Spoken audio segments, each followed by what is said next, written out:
Good evening, I'm Claudia Czerwińska and you're watching World News Tonight live from Warsaw. Another wave of major Russian attacks on Ukraine took place overnight. It comes as President Zelenskyy warned of a possible bilateral deal between Washington and Moscow behind Kyiv's back. We will be bringing you more on the latest in a moment, but first, a look at some of our other top stories. Russian wartime economy losing steam. Hungarian Prime Minister Viktor Orbán brands Ukraine a national enemy. In Poland, over 1,000 people died from the flu since September.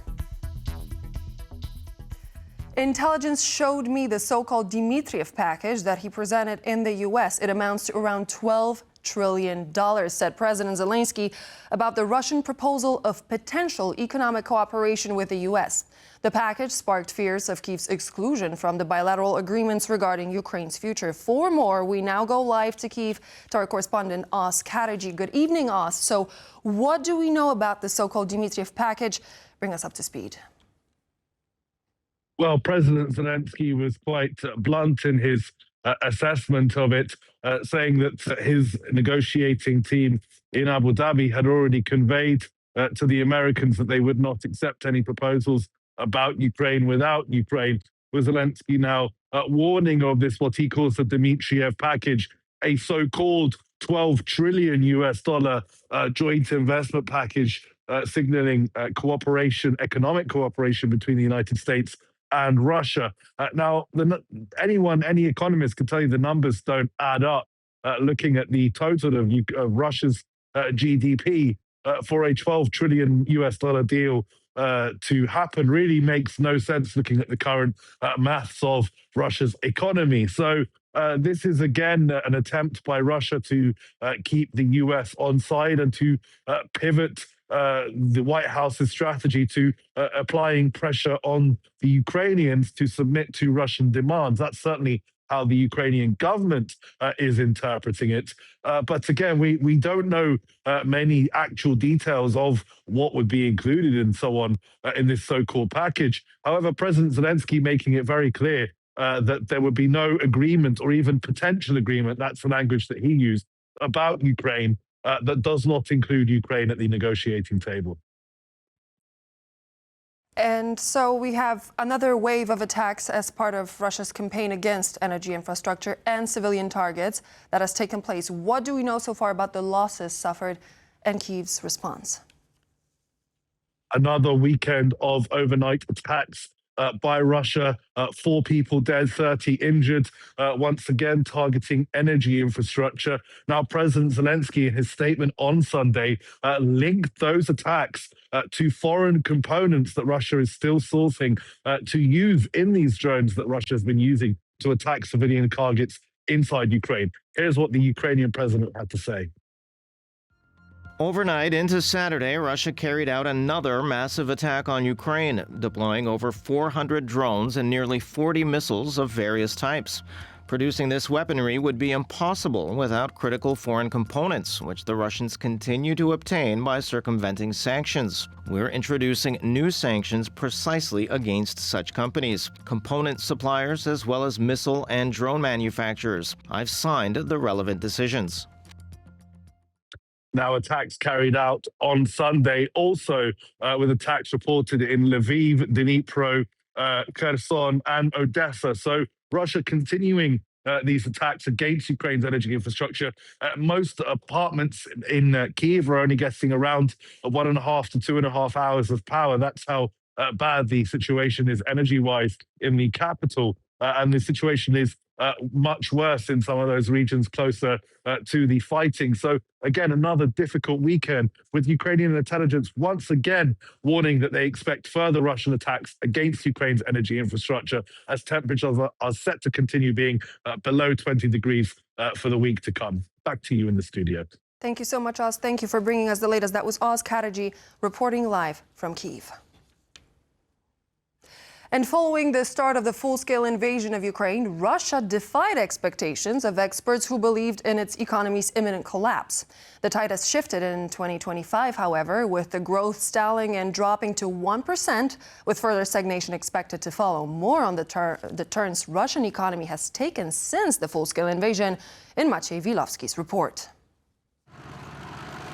It's been nearly 4 years since Russian tanks rolled into Ukraine, marking the start of Moscow's full-scale invasion. And during that time, the Russian economy has proven almost every Western economist wrong, defying expectations of an imminent collapse.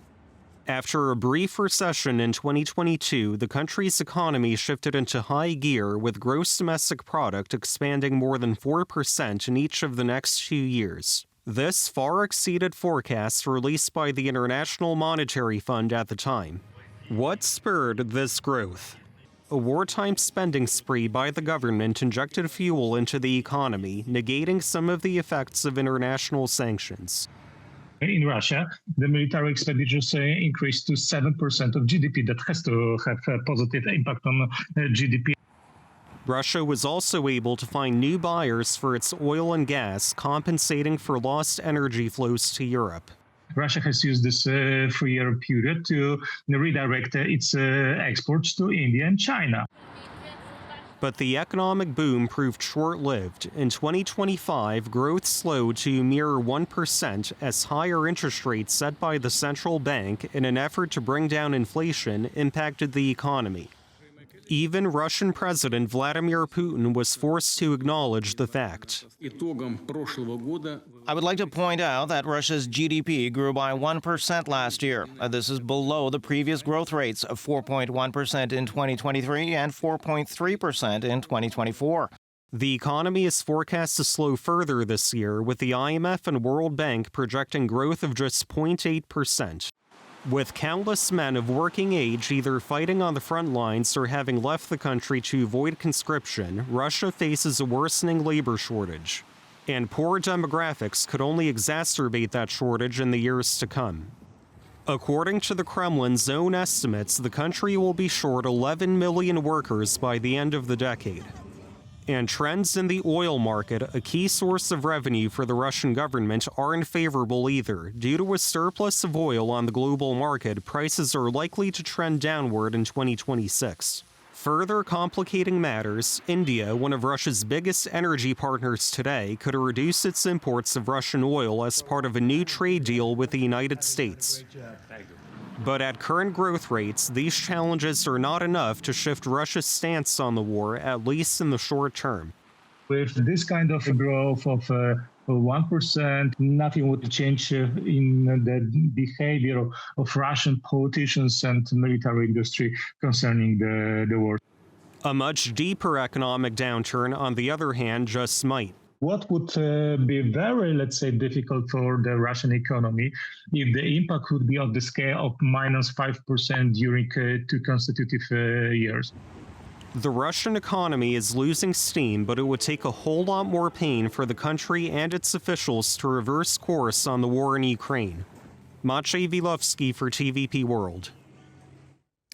The rivalry ahead of the April parliamentary elections in Hungary intensifies, and while Tisza and Fidesz fight for votes, Prime Minister Orbán has branded Ukraine the national enemy. All the while, the opposition, headed by Péter Magyar, published a lengthy manifesto vowing independence from Russian gas, closer relations with Poland, and a stronger presence in the EU and NATO structures. Zuzanna Jurek reports. Ukrainians must understand that they must give up the constant demands, that Hungary is cut off from cheap Russian energy. As long as Ukraine does this, Ukraine is not apologizing, and I say it is our enemy.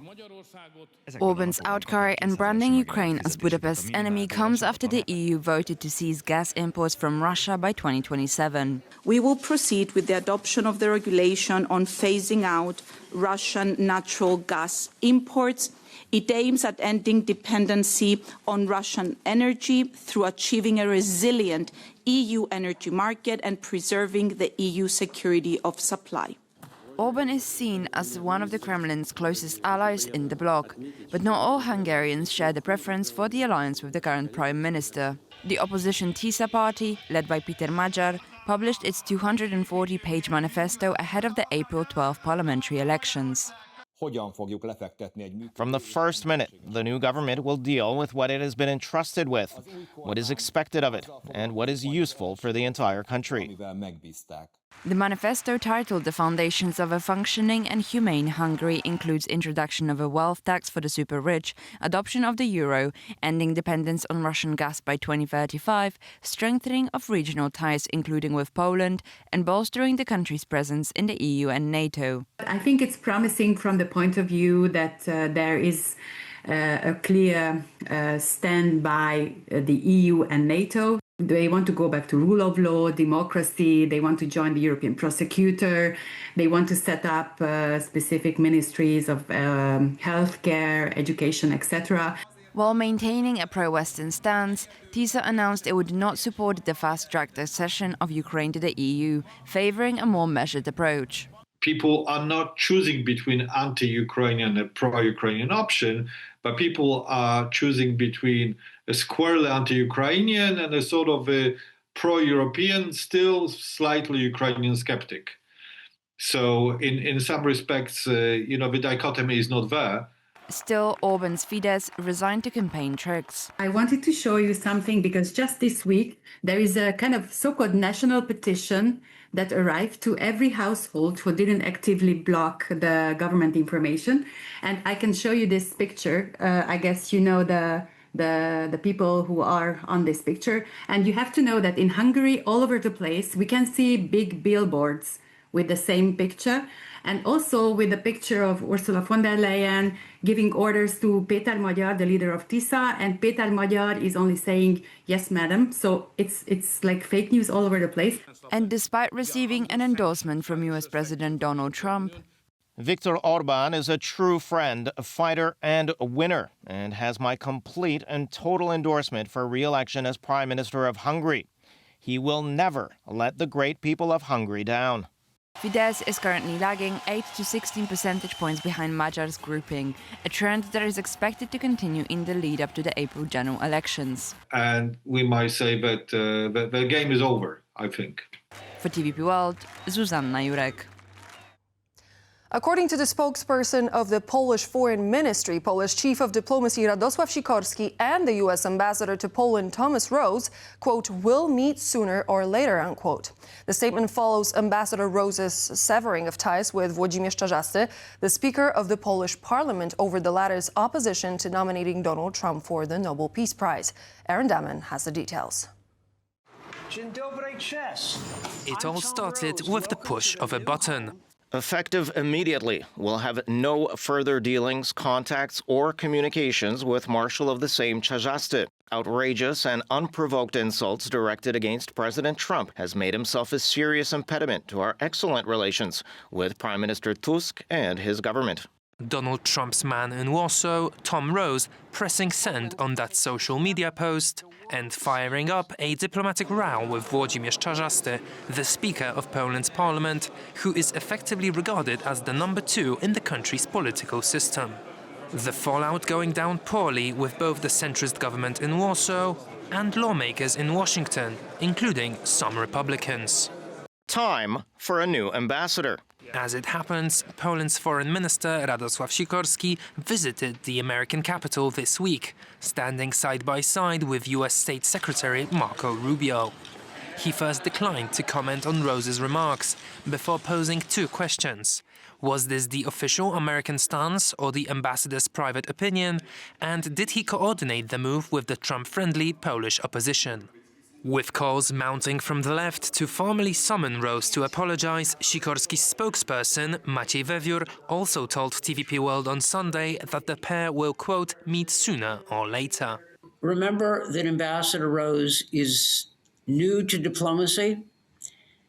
I am confident that he did not act under instructions from Washington, but was reacting as a human being, even if mistakenly, to what he perceived was a criticism of the president.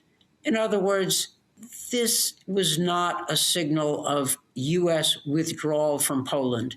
That's former US ambassador to Poland, Daniel Fried, telling TVP World his now successor is still learning the ropes. The criticism he's referring to appears to be where the saga began, in Czarzasty's decision not to endorse President Donald Trump for the Nobel Peace Prize. In my view, the creation of new platforms, such as the so-called Board of Peace, is illusory. And Ambassador Fried insists their standoff is a blip, not a tone setter. I understand Polish irritation. I really do. But I think that this is an event of irritation, not of a strategic break. So hopefully we will get past this. I have seen issues like this before, and they can pass, and I certainly hope this one does. Even so, this photo captured late last year, showing Czarzasty and Rose smiling and shaking hands, may not be repeated anytime soon. In Poland, over 1,000 people have lost their lives to influenza since September alone, with thousands more suffering from post-flu complications. The mortality and rapid spread of the disease are caused by a new subtype of the virus. Anastasia Yanchenko has more. Dry cough, fever, extreme weakness, and muscle pain. These are the main symptoms of a rapidly spreading virus. The new so-called subclade K strain of the influenza A virus, which virologists say our immune system has little to no immunological memory of. And this is the greatest danger, because anyone who comes into contact with this virus has no specific immunity to it. And there is a high probability that, given sufficient exposure, they will become ill. However, due to the novelty of the virus, it continues to mutate, causing unusual symptoms.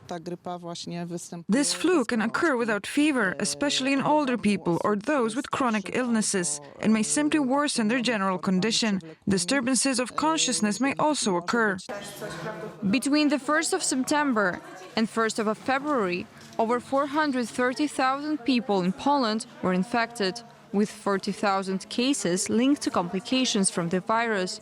But virologists say the actual number is certainly much higher. By roughly 1.5 or even double, because some patients don't report to their family doctors. They self-test and stay home. Such cases are not recorded in our system. And the death toll is alarming. During that same 5-month period, influenza-related deaths have already surpassed 1,000, with the mortality rate highest in the over 85 age group. However, the illness affects all, no matter the age range, and is transmitted via airborne droplets, which is why some hospitals in Poland have reintroduced mandatory mask requirements and... Due to the rapid spread of the flu virus, we had to suspend visits, as most hospitalized patients have compromised immunity. In some regions, residents say the epidemic has affected school schedules. My grandchildren go to school, so I can see that the attendance is low right now among children and teachers, and lessons are being cancelled this week. And the seasonal peak, according to virologists, is still ahead, prompting doctors to recommend avoiding crowded places, wearing masks where required, and staying at home at the first signs of flu symptoms. Anastasia Yanchenko, TVP World.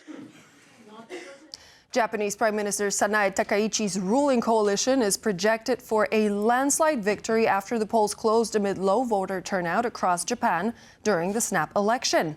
Could the upcoming victory act as a mandate for the Conservative Prime Minister to continue to advance her agenda? Our correspondent Gabriela Fesnak reports.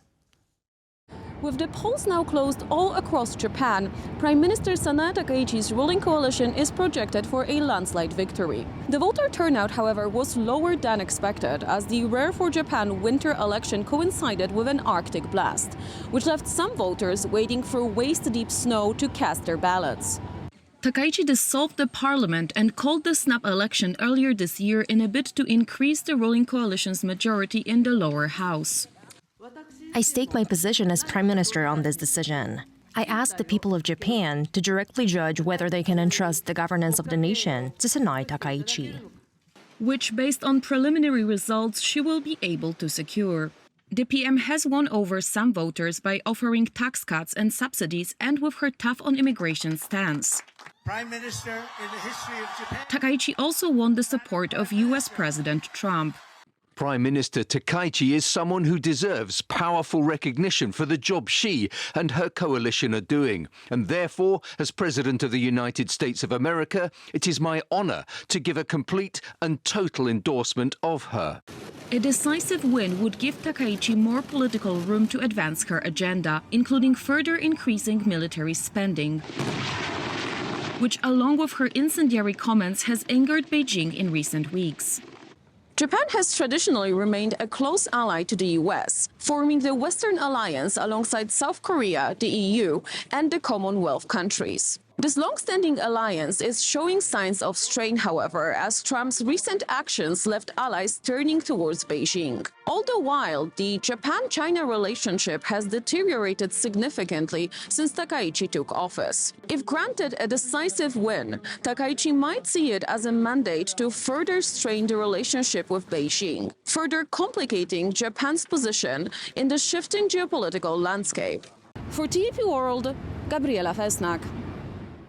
The news of the so-called Dmitriev package comes amid continued Russian attacks targeting energy and civilian infrastructure, which only deepens the extent of the humanitarian and energy crisis in Ukraine. To have an in-depth look into the latest developments, I'd like to welcome to the program Elizabeth Braw, Senior Fellow at the Atlantic Council. Thank you so much for joining me on World News tonight. Thank you. So let's revisit the quote from President Zelenskyy, the one that I mentioned at the very top of the show.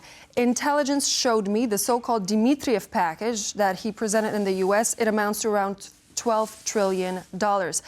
President Trump is businessman first, and this package, if introduced, means a massive deal between the U.S. and Russia. What could this package include, and where would Ukraine find itself if it came to fruition? Well, this is just the latest iteration in the negotiations over peace in Ukraine. And I think everybody, your viewers will remember that sometimes those talks include Ukraine. Sometimes they only include, paradoxically, the United States and Russia without Ukraine itself. And what has become clear is that, well, first of all, when it comes to Ukraine, the sticking point is territory. But what has also become clear is that a lot of the interest both on the American and the Russian side concerns investments in Russia, U.S. investments, because we should remember, even though the Russian economy has ticked along now for 4 years, and in fact longer, because Western sanctions have been in place for longer, the Russian economy is not doing well. Russia would quite like Western investments, and on the American side, a few key figures seem to have spotted opportunities for business. So it's all very multifaceted, and unfortunately, Ukraine is not always a protagonist in these talks, which makes it even more complicated and, frankly, not particularly advantageous for Ukraine. Do you think that the U.S. would actually go ahead dealing with Russia and turn its back on Ukraine in the process, in the peace process, or in the negotiation process? Is it going to be business first and sentiments later? Well, that's what I think everybody in Europe is worried about, that the opportunities, the business opportunities that do exist in Russia. We should remember many Western companies left Russia when Russia launched its full-scale invasion of Ukraine. So there are opportunities, business opportunities in Russia that currently are not being met by Western companies, or that are being met by Chinese companies. So there are business opportunities there. But I think countries that believe in the rule of law and the rules-based international order, at least the United Nations Charter, all hope that business won't supersede morality and support of an invaded country. But it seems the signals from Washington seem to shift quite often. We never really know what the thinking is. And And Ukraine tries to put on a positive, well, present a positive outlook, or at least to be a constructive participant in these talks, because President Zelenskyy and others know painfully well that if they are seen to complain in any way, then Trump will be dismayed. And so that is what the situation is at the moment. But we should remember, nothing, as the saying goes, it's not over until the fat lady sings. Nothing is certain until a final document has been signed, and that is not the case. Yeah. We've heard from President Zelenskyy, who said, quote, "We clearly state that Ukraine will not support even potential agreements about us without us." Do you think that Ukraine holds enough cards as of now to be able to have decisions not being made behind its back? And what would those be?